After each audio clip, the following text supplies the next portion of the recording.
And welcome to learn with Zenith Guru. मेरा नाम है प्रत्यक्षा द्विवेदी और आज हम पढ़ेंगे micro organisms friend and four.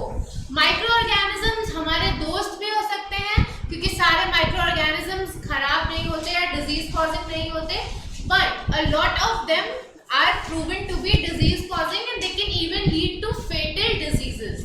Okay, तो माइक्रो ऑर्गेनिजम्स होते क्या हैं?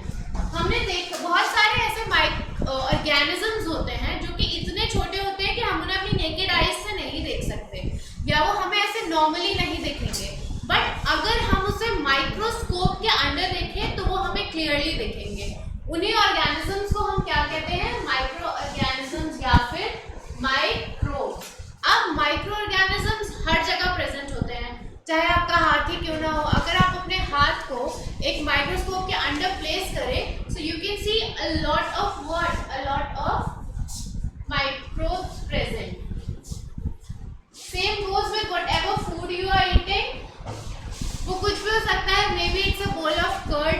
अगर आप उसे एक माइक्रोस्कोप के अंडर प्लेस करें तो उसमें भी आप बहुत सारे टाइप के डिफरेंट वेराइटीज के माइक्रो ऑर्गेनिजम्स देख सकते हैं। तो अगर फिर से हम एकदम ऐसे ब्रीफ में पढ़े कि माइक्रो ऑर्गेनिजम्स क्या होते हैं, तो माइक्रो ऑर्गेनिजम्स वो ऑर्गेनिजम्स होते हैं which we can't see with our naked eyes.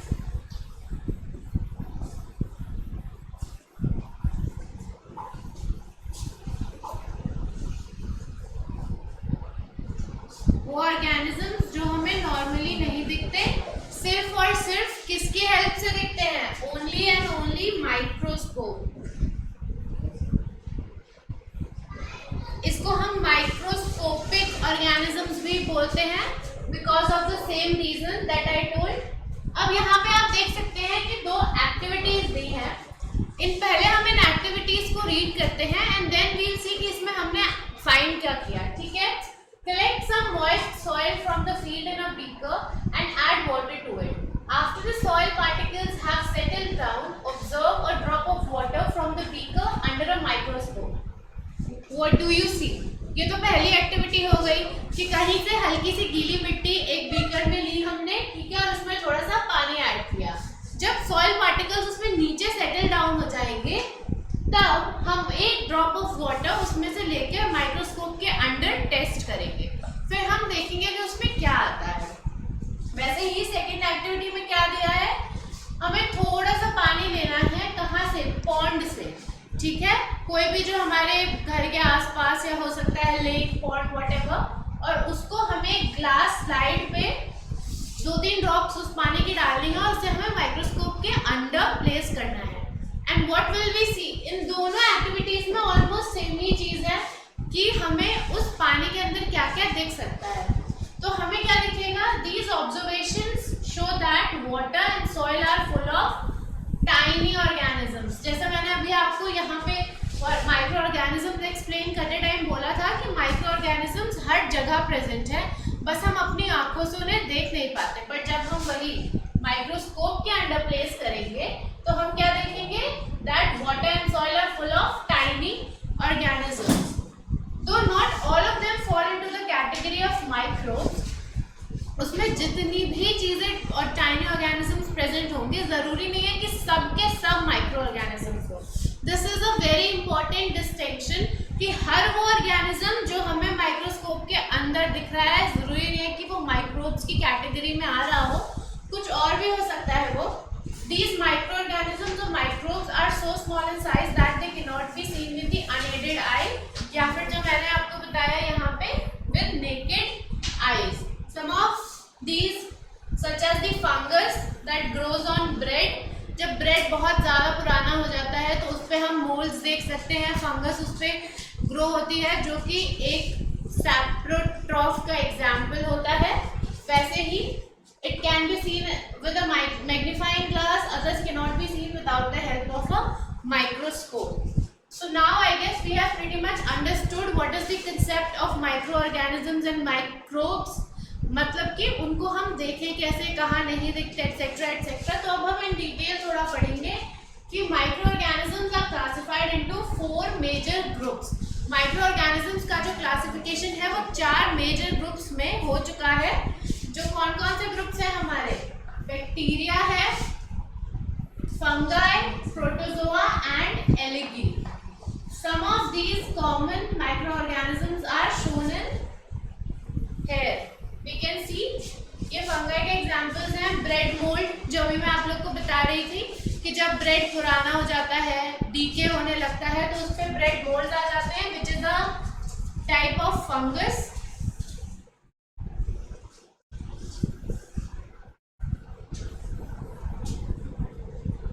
Same goes with penicillium and aspergillus. यहाँ पे हमें बैक्टीरिया के एग्जाम्पल्स दिए हैं। बैक्टीरिया तो बहुत ही कॉमन एक टर्म है जो हम सब जानते हैं। A lot of us fall sick because of bacterial infections. Again, viruses. शायद ही कोई ऐसा होगा जो कोविड पैंडेमिक के बाद वायरसेस के बारे में ना जान रहा हो, because the entire world we were globally affected by a virus. What was the virus called? Coronavirus.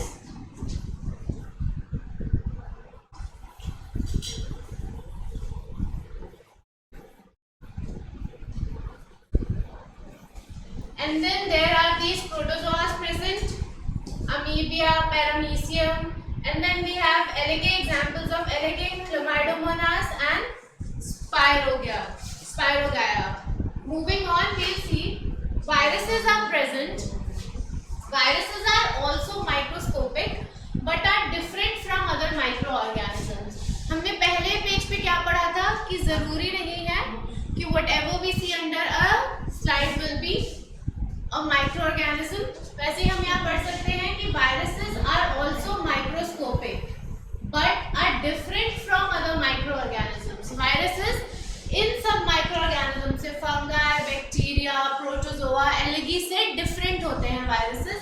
वो क्यों different होते हैं? They however reproduce only inside the cells of a host organism which may be a bacterium, plant or animal. जो viruses होते हैं वो reproduce double होते हैं only and only inside a host organism. अब इसका सबसे सिंपल और सबसे इजीली अंडरस्टूड एग्जांपल हम कोविड का ले लेते हैं। To people who were affected with Covid they would know it better कि जब उनकी बॉडी में वो वायरस एंटर हो गया उसके बाद जिस स्पीड से वो मल्टीप्लाई होने लगा उनकी बॉडी में, उस वही स्पीड यहाँ पे बताई गई है कि reproduce only inside the cells of host organisms. तो जिनको हुआ कोविड वो क्या हुए, होस्ट ऑर्गेनिज्म हुए, and with the rapid speed it was reproducing is what we are talking about यहाँ पे। ठीक है, उसके बाद आगे बढ़ेंगे।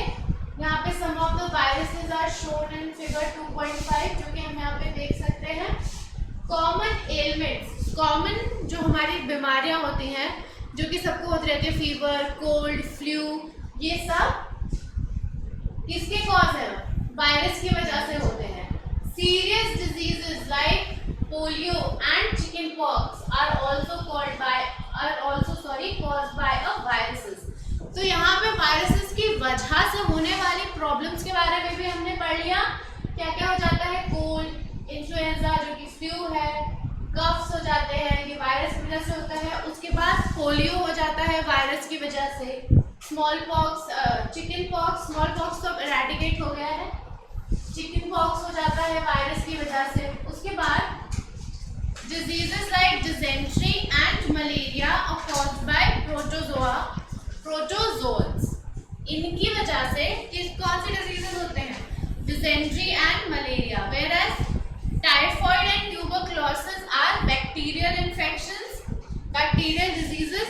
बहुत सारे लोग ऐसे होते हैं जिनको स्किन एलर्जीज हो जाती हैं, बहुत तरह के ऐसे बैक्टीरियल इन्फेक्शंस हो जाते हैं स्किन पे। दे मे एक्सपीरियंस रैशेस और blisters.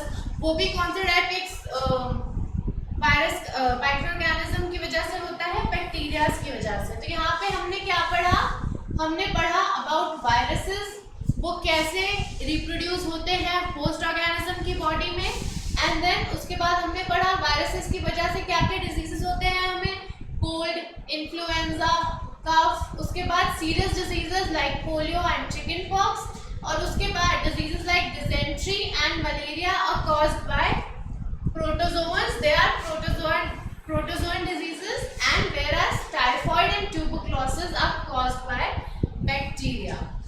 I guess we should move on with where do microorganisms live. अब हमने microorganisms के टाइप क्या होते हैं वो पढ़ लिया, हमने ये पढ़ लिया कि हम उन्हें कैसे देख सकते हैं, हमने वायरसेस के बारे में पढ़ लिया, बट microorganisms रहते कहाँ हैं? So here we read it. Microorganisms may be single-celled like bacteria, some algae and protozoa.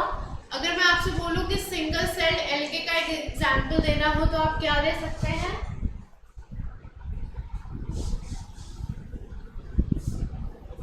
जो कि सिंगल सेल है। वैसे ही बहुत सारे single cell organism micro organism जैसे हो सकता है, और मल्टी सेल्यूलर हो सकता है, such as many algae and fungi. They live in all types of environment ranging from ice cold climate to hot springs and deserts to marshy land. मैंने आपको वीडियो की स्टार्टिंग में बताया था कि माइक्रो ऑर्गेनिजम्स हर जगह पे प्रेजेंट हैं। टेम्परेचर से मे भी माइक्रो ऑर्गेनिजम्स का थोड़ा बहुत लेना देना होता है कि मॉइस्ट टेम्परेचर्स में हमने सुना है कि माइक्रोब्स जल्दी ग्रो करते हैं, बट इसका मतलब ये नहीं है कि जो एक्सट्रीमली कोल्ड टेम्परेचर्स होते हैं, बहुत ही ज़्यादा सर्द जगह है, वहाँ पे माइक्रो ऑर्गेनिजम्स होते ही नहीं है। वही यहाँ पे लिखा है कि माइक्रो ऑर्गेनिजम्स हर तरह के इन्वायरमेंट में रहते हैं, चाहे वो आइस कोल्ड हो, हॉट स्प्रिंग्स हो, डेजर्ट्स हो या मार्शी लैंड्स हो। They are also found inside the bodies of animals including humans. हमारे अंदर भी there are a lot of varieties of micro organisms present. कुछ अच्छे होते हैं और कुछ जो फॉरेन या alien particles, alien micro organisms होते हैं, वो हमारे लिए बुरे भी हो सकते हैं, जिसका एग्जाम्पल अगेन कोविड वायरस था। Some micro organisms grow on other organisms while others exist freely। कुछ ऐसे माइक्रोब्स होते हैं जिनको अपने सर्वाइवल के लिए किसी और पे ग्रो होना पड़ता है। इसका हम सबसे बड़ा एग्जाम्पल अभी हमने पढ़ा था bread mould. It grows on a bread. ये किसका एग्जाम्पल है? फंगाई का। तो इसको अपने सर्वाइवल के लिए ब्रेड पे ग्रो होना पड़ेगा, और बाकी माइक्रो ऑर्गेनिजम्स ऐसे भी होते हैं जो कि फ्रीली एग्जिस्ट करते हैं। ओके, अब यहाँ पे हम देखेंगे, जैसे मैंने आपको बताया था कि माइक्रो, हमारे इनफैक्ट चैप्टर का नाम भी था friend and foe micro organisms. तो बहुत से ऐसे माइक्रो ऑर्गेनिजम्स होते हैं जो फ्रेंडली भी होते हैं, जो हमारे लिए बेनिफिशियल हैं, जिनका एग्जिस्ट करना, जिनका होना बहुत ही इम्पोर्टेंट है। Okay, micro organisms are used for various purposes. Microbes का बहुत जगह बहुत सारा अलग अलग काम भी होता है, इम्पोर्टेंट काम। They are used in preparation of curd, bread and cake. हम सब ने देखा है कि केक में before baking the cake what is added? Yeast is added so that the cake becomes fluffy and soft and it has its sponge-like texture. Same goes with curd. हम सब ने देखा है कि हमारी मम्मियाँ या जो भी हमारे घर में दही जमाएगा, वो पहले वार्म मिल्क में 1 टेबलस्पून कर्ड की डालेंगे। वहाँ पे कुछ ऐसा बैक्टीरियल ट्रांसफॉर्मेशन होता है जिसकी वजह से फर्दर वो milk it gets transformed into curd. वैसे ही हम यहाँ पढ़ेंगे micro organisms have been used for production of alcohol since edges.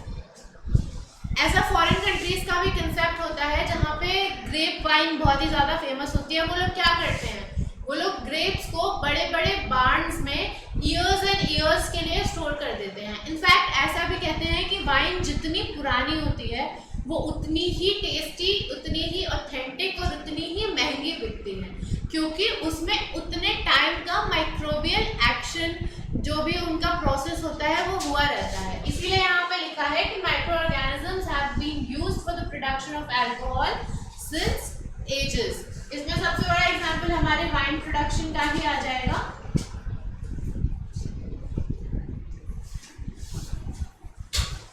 Okay, They are also used in cleaning up of the environment. अब हम देखेंगे कि माइक्रो ऑर्गेनिजम्स हमारे लिए या हमारे खाने में तो हेल्प करते ही हैं, जैसे कि ब्रेड हो गया, कर्ड हो गया, केक हो गया, कि ब्रेड में भी यीस्ट यूज होती है। पर अब हम देखेंगे कि ये एनवायरनमेंट के लिए कैसे इतनी हेल्पफुल होती है।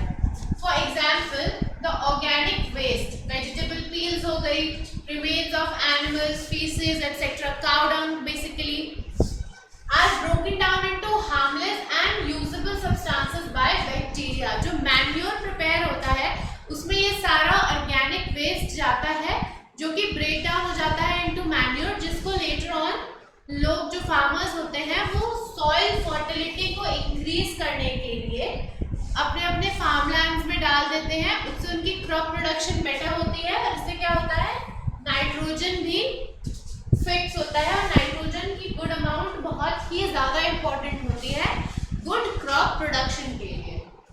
अभी जैसे मैंने आप लोगों को बताया था कि कर्ड कैसे होती है। I saw that my mother added a little curd to warm milk to set curd for the next day. I wonder why. Because उसमें एक bacterial action takes place. Curd contains several microorganisms, जिसमें से सबसे important micro organism कौन सा होगा, lactobacillus सबसे important microorganism हुआ ये। Promotes the formation of curd, it multiplies in milk and converts it into curd. Bacteria are also involved in the making of cheese, pickles and many other food items.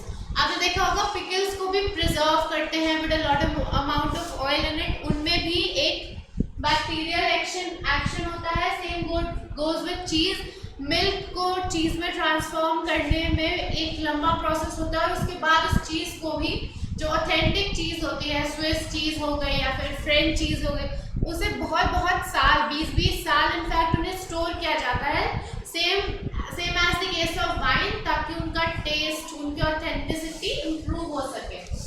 तो हमने यहाँ पे पढ़ लिया कि एक बैक्टीरियम होता है जो कि कर्ड फॉर्मेशन प्रमोट करता है। जैसे ही कर्ड को मिल्क में डाला वो खुद को मल्टीप्लाई कर लेता है and then the curd is form.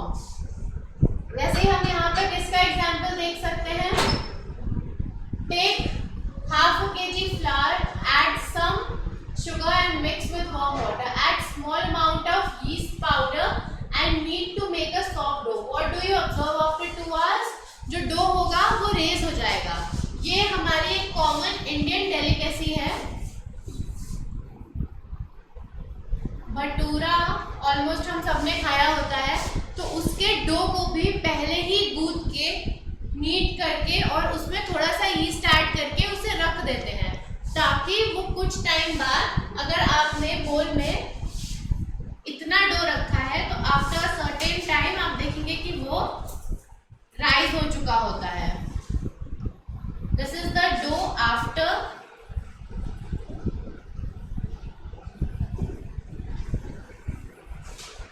Yeast action. तो अभी हम यही देख रहे हैं कि हर माइक्रो ऑर्गेनिज्म हमारे लिए खराब नहीं है, वो सब कहीं ना कहीं हमारे फूड के लिए, हमारी हेल्थ के लिए इम्पोर्टेंट है। Yeast production reproduces rapidly and produces carbon dioxide during respiration. Bubbles of the gas fill the dough. पूरे को यहाँ पे कार्बन डाइऑक्साइड, जो yeast प्रोड्यूस हो रही है उस टाइम पे कार्बन डाइऑक्साइड प्रोड्यूस होता है, उसके बबल्स इस पूरे डो को फिल कर देंगे, जिसकी वजह से इसकी वॉल्यूम बढ़ जाती है। This is the basis of the use of yeast in baking industry. Baking industry में सबसे ज़्यादा यूज होती है। बेकिंग इंडस्ट्री में हमारी क्या क्या चीज़ें हो जाएंगी, ब्रेड्स बनते हैं, केक्स बनते हैं, डिफरेंट टाइप्स ऑफ पेस्ट्रीज भी ऐसी बनती है जिसमें यीस्ट ऐड होता है, कुकीज बनती हैं ऐसी। तो making breads, pastries and cakes. Moving on we will see commercial use of micro organisms. अभी तक तो हम माइक्रो ऑर्गेनिजम्स का यूज पढ़ रहे थे हमारे डेली हाउस होल्ड लेवल पे या फिर स्मॉल लेवल पे, आई वुड रादर से। अब हम देखेंगे कि इनका कमर्शियल यूज कैसे होता है, इनका बड़े लेवल पे कैसे यूज होता है, इनका बड़े लेवल पे कैसे यूज होता है, इनका कमर्शियल फैक्ट्री लेवल पे कैसे यूज होता है। microorganisms are used for the large scale production of what? Alcohol, wine and acetic acid, जो कि क्या होता है हमारा विनेगर, सिरका जिसे हम नॉर्मल अपने हिंदी भाषा में बोलते हैं। ये सब माइक्रो ऑर्गेनिजम्स के ही गुड साइड है, इन सब का प्रोडक्शन माइक्रो ऑर्गेनिजम्स का गुड साइड है। Yeast is used for commercial production of alcohol and wine, जो कि मैंने आपको बताया था that they are stored for very long time in very large barns. For this purpose, yeast is grown on natural sugar present in grains like barley, wheat, rice, crushed fruit juices etc. अब मैंने आपको wine में किसका example दिया था? Grapes का। अब अगर हम इतने बड़े बार्न में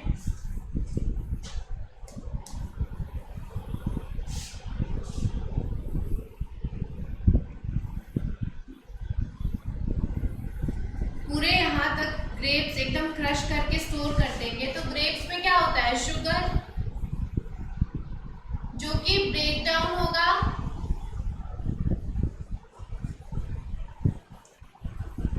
and it will lead to what? It will lead to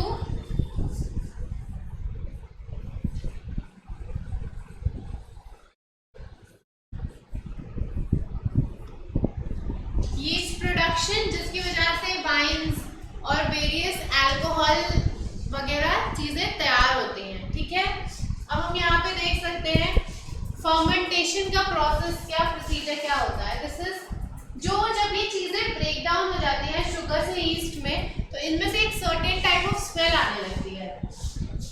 this is the smell of alcohol as sugar has been converted into alcohol by yeast. Yeast production से जो हमारा शुगर है वो अल्कोहल में कन्वर्ट हो जाता है।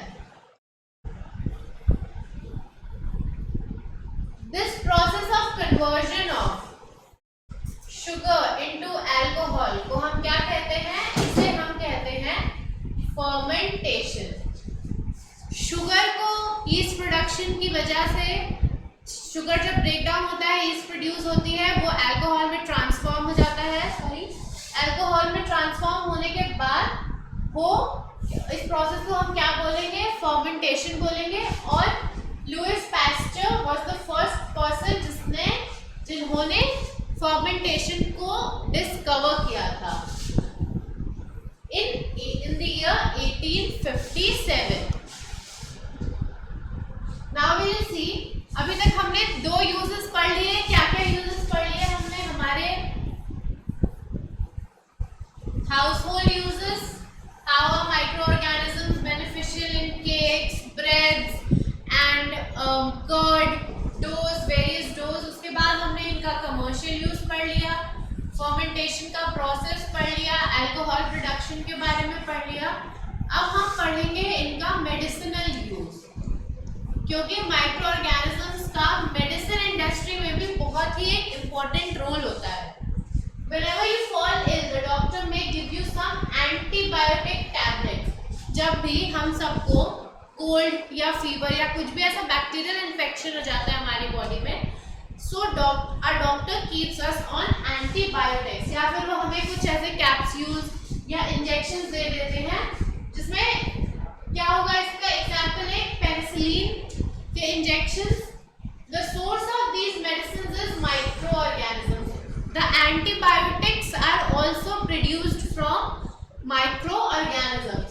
These medicines kill or stop the growth of the disease-causing microorganisms. Such medicines are called antibiotics. Antibiotics क्या करती हैं? The moment we take it into our body through injection or in the form of tablets, ये क्या करती हैं? ये kill कर देती हैं या तो जो भी हमारी बॉडी में डिजीज कॉजिंग बैक्टीरिया है या माइक्रो ऑर्गेनिजम्स है, और उनकी ग्रोथ को स्टॉप कर देती है। These days a number of antibiotics are being produced by bacteria and fungi. Streptomycin, tetracycline and erythromycin are some of the commonly known antibiotics. आजकल एंटीबायोटिक्स बहुत ही कॉमन हो गया है। वही यहाँ पे इसके भाई एग्जाम्पल्स दिए हैं, स्ट्रेप्टोमाइसिन, टेट्रासाइक्लिन एंड एराइथ्रोमाइसिन। ये एक कॉमन known antibiotics हैं which are made from what? They are made from fungi and bacteria. तो यहाँ पे हम देख रहे हैं कि माइक्रो ऑर्गेनिजम्स का मेडिसिन इंडस्ट्री में भी एक बहुत ही इंपॉर्टेंट रोल है production of antibiotics. These antibiotics are manufactured by the growing specific microorganisms and are used to cure a variety of diseases. Antibiotics are even mixed with the feed of livestock and poultry to check microbial infection in animals. अब जो लोग poultry farms run करते हैं, जिनके पास काफ़ी बड़े amount में live stock होता है, वो क्या करते हैं, वो उनके खाने में ही ये सब चीज़ें मिला देते हैं to check if there is any infection and if there is an infection existing it may get cured. They are also used to control many plant diseases. अगर किसी प्लांट में भी कोई डिजीज हो रहा होता है तो उनमें भी एंटीबायोटिक्स डाला जाता है. अब हमने वहाँ पे एंटीबायोटिक्स के बारे में पढ़ लिया. अब हम यहाँ पे देखेंगे कि एंटीबॉडीज क्या होती है.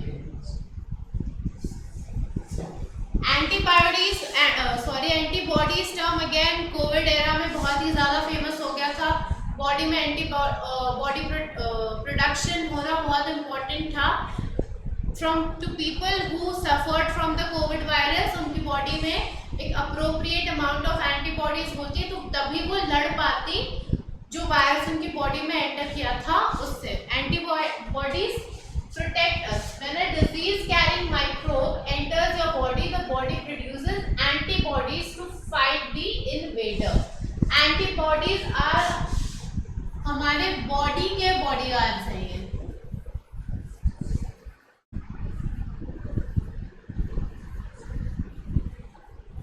You must have seen, right, these famous celebrities, they have bodyguards so that उनकी privacy, उनकी security invade ना हो. वैसे हमारी बॉडी में भी एक बॉडीगार्ड प्रेजेंट है, उस जिसको हम एंटीबॉडी बोलते हैं.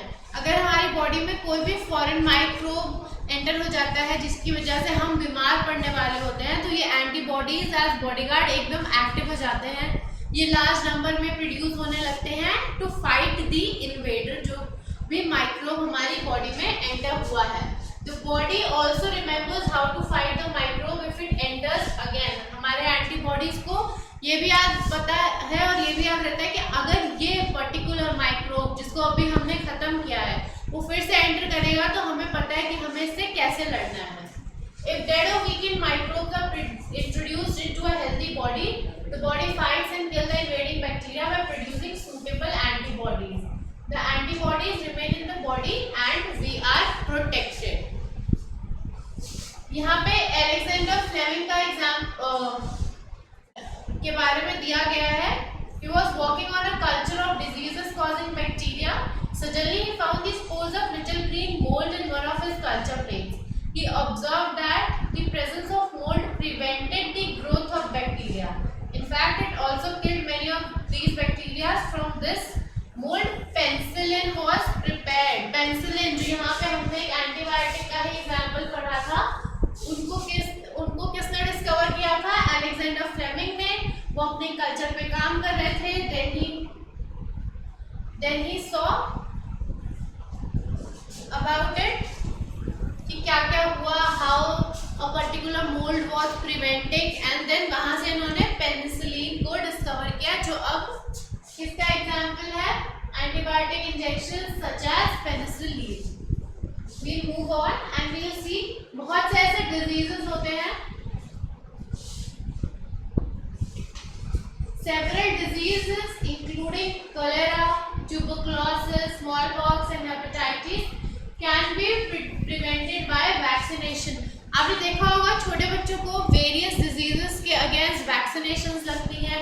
उनके वेरियस वैक्सीनेशन पीरियड्स पे हमें अभी कोविड के टाइम पे वैक्सीन लगी थी, पहला डोज, दूसरा डोज, देन बूस्टर डोज. ये सब क्यों लगा था? सो दैट एक पर्टिकुलर जो भी डिजीज है वो हमारी बॉडी में ना हो पाए. ऐसे ही कोलेरा के, ट्यूबरकुलोसिस के, स्मॉल पॉक्स के भी वैक्सीनेशन होते हैं, जिसकी वजह से उससे लड़ने वाली एंटीबॉडीज हमारी बॉडी में ऑलरेडी प्रोड्यूस हो जाए, ताकि कल को अगर वो पर्टिकुलर डिजीज कॉजिंग माइक्रोब हमारी बॉडी में एंटर भी करे तो हम बीमार इतने ज़्यादा ना पड़े. Edward Jenner discovered the vaccine for smallpox in 1978. just like Alexander Fleming, who discovered what? Penicillin, and Louis Pasteur. We studied about, now we have studied about Edward Jenner as well. यहाँ पे हम देख सकते हैं किसका, nitrogen fixation, cyanobacteria, blue green algae. अब ये क्या होता है उसके बारे में हम इंक्रीजिंग सॉइल फर्टिलिटी में पढ़ेंगे। Some bacteria are able to fix nitrogen from the atmosphere to enrich soil with nitrogen and increase its fertility. These microbes are commonly called biological nitrogen fixers. Biological nitrogen fixers क्या होंगे हमारे? ये होंगे common example rhizobium,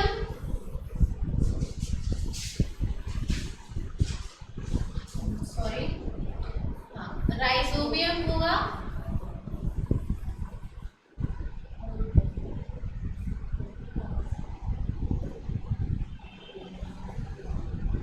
इसको हम nitrogen fixation bacteria भी कहते हैं। Nitrogen fixation bacteria, it gets attached to the nodules and then ये ध्यान रखते हैं कि जो नाइट्रोजन है वो फिक्स्ड रहे। जैसे कि हमने यहाँ पे पढ़ा था, bacteria is able to fix nitrogen from the atmosphere.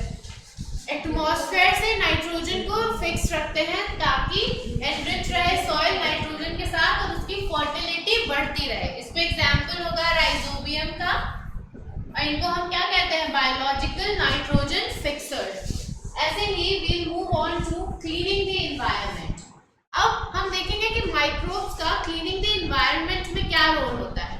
हमने इनका हाउस होल्ड रोल पढ़ लिया, हमने इनका कमर्शियल रोल पढ़ लिया, हमने इनका मेडिसिनल रोल पढ़ लिया, इनकी वजह से क्या क्या डिजीजेस होते हैं, वैक्सीनेशंस कैसे बनती हैं, ये सब देख लिया, एंटीबायोटिक्स के बारे में पढ़ लिया, और देखेंगे कि एनवायरनमेंट को कैसे क्लीन रखने में हेल्प करते हैं। Pujo and Paheli had observed the school gardener making manure. Along with their friends, they collected waste of plants, vegetables and fruits from nearby houses and gardens. They put them in a pit meant for waste disposal. After some time, it decomposed and got converted into manure.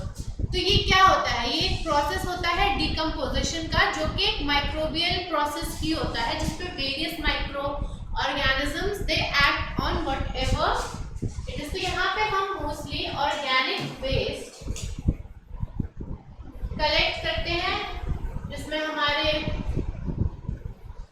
Seeds हो गए, जैसे mango seeds हैं, फिर उसके बाद skin हो गई various fruits and vegetables की, लेफ्ट ओवर फूड्स है वगैरह वगैरह, जितने भी ऑर्गेनिक चीजें होती हैं उन्हें, एंड देन एक पिट में we dump all of it and we cover it, okay? उसके बाद after a certain amount of time, इसमें बहुत ज़्यादा क्या होता है, इसमें एक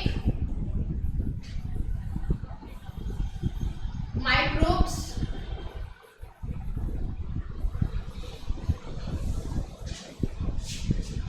का एक प्रोसेस होता है जिसमें ये डिकम्पोज होना स्टार्ट हो जाते हैं।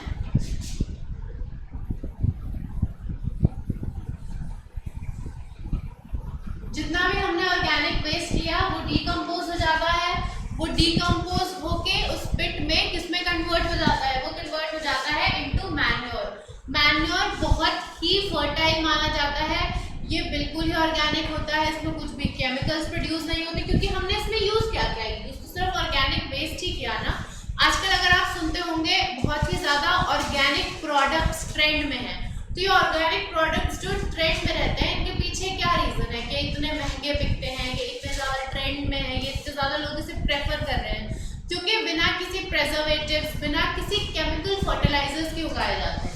इसमें मेन रोल सिर्फ और सिर्फ यही मैन्योर का होता है, क्योंकि मैन्योर ऑर्गेनिकली प्रोड्यूस्ड है, कोई केमिकल नहीं है, तो ये कंप्लीटली सेफ होता है for us to consume, and that is how microbes clean the environment. क्योंकि ये यहाँ पे जो भी इस पिट में हुआ वो एक माइक्रोबियल एक्शन होता है, डिकम्पोज होती है चीजें, and then they get converted into micro organisms.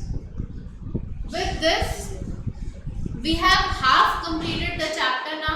This is the part 1 of the chapter microbes friends and foe. इसका सेकेंड पार्ट हम दूसरे वीडियो में कंटिन्यू करेंगे। So for now I would like to conclude with the video. Thank you for watching and do watch the second part, जहाँ पे हमने बाकी का चैप्टर